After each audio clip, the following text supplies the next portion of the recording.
الحمد لله وكفى وعلى عباده الذين اصطفى. أعوذ بالله من الشيطان الرجيم. بسم الله الرحمن الرحيم.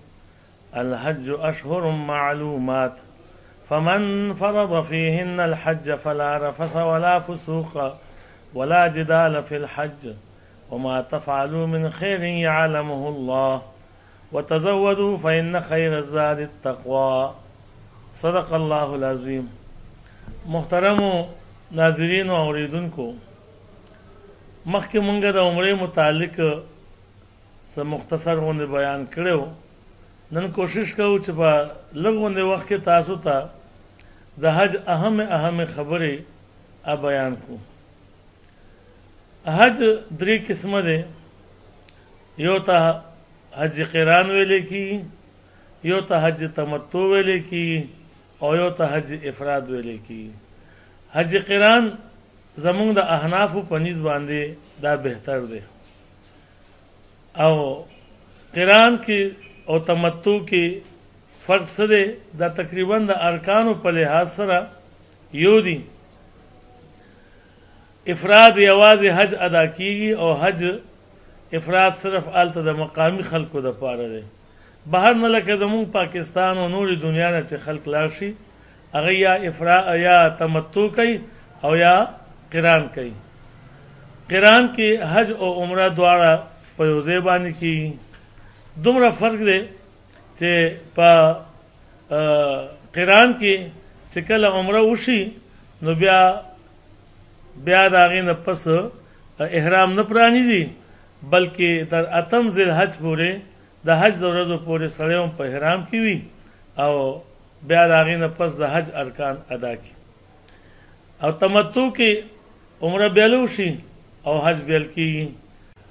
تعریف د حج تمتع دا دی: په مخصوص ورځو کې، په مخصوص اوقاتو کې، په مخصوصو اعمالو سره، په مخصوصو مقاماتو کې څه ارکان ادا کول. مخصوص مقامات کوم دي؟ بیت الله، صفا مروه، منا، مزدلفه او عرفات. مخصوص ورځې اتم نه تر 12 ذی الحج پورې.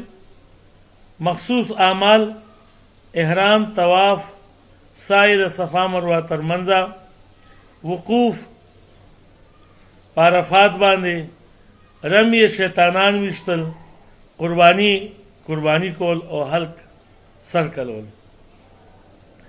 حج کې 3 فرض دي چې دا به خامخا سړی ادا کوي. یو احرام، یو وقوف د عرفات باندې ودرېدل، او دریم طواف زیارت. د حج کې واجبات 6 دي. خبره چې څه ویلې اوس که نه چې دا پاتې شول نو حج نه کېږي. البته د اعلان چې سوایو کوم واجبات، هغه په مزدلفه کې شپه تېرول، صفا مروه تر منځ سعی، شیطانان ویشتل، حج قران او تمتع دواړو دپاره قربانی کول، سر کلول یا ویښته کینچي کول. دا واجبات دي. او که میقات نه کله بهر ته سړی وځي او کله حج ادا کوي وځي نو هغې دپاره طواف الوداع یعنې د رخصتۍ طواف کول. دا واجبات دي. که دا په څه وجه باندې پاتې شي د سړي نه نو دې لپاره مسله بیا دم دی. او دم څه ته وایي؟ ګډ حلالول دي. د هغې وضاحت باقاعده زموږ علماو کړی دی. هغه د حج قسمونه ما ته بیان کړل چې بهتر چې کوم دی حج قران دی، بیا تمتع ده. او اتم ذی الحج نه وروسته اوس د حج ارکان به شروع کړي. اتم ذی الحج باندې به احرام وتړي، دا فرض دی. عرفات باندې به ودرېږي، دا فرض دی. وقوف د مزدلفې دا واجب دی. شیطانان ویشتل دا واجب دی.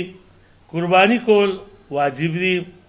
که چا په څه وجه باندې قرباني ونه کا هلته مثلا پیسې نه وي یا بعضې اوقاتو کې څه مشکل پیدا شي، چا تمتع والا او قران والا، نو بیا به هغوی 10 روژې نیسي.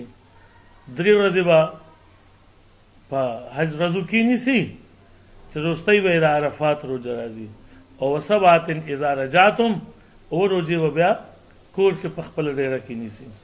نو بیا د قربانۍ متبادل دی. قرباني چې څوک هلته کوي نو هغه به خپل کلي کې هم ځان دپاره قرباني کوي او که هلته کوي نو هلته به دویم ډېری ځان له ونیسي، دویم دغه به کوي. نو یو د حج ده او یو خپله قرباني عامه چې کومه په د واجب ده هغه ده. بیا سر کلول دي او د هغې نه پس به طواف زیارت وکړي. طواف زیارت کوشش دی وکړي چې په 10مه ورځ باندې وشي. هغې نه پس بیا که په 11مه 12مه کوي نو هم خیر دی. او د دې سره د حج سعی به وکړي. د حج دپاره طواف زیارت چې وکړي چې دا لازم دی، فرض دی. د دې نه پس به بیا سعی د صفا مروه ترمنځ وکړي.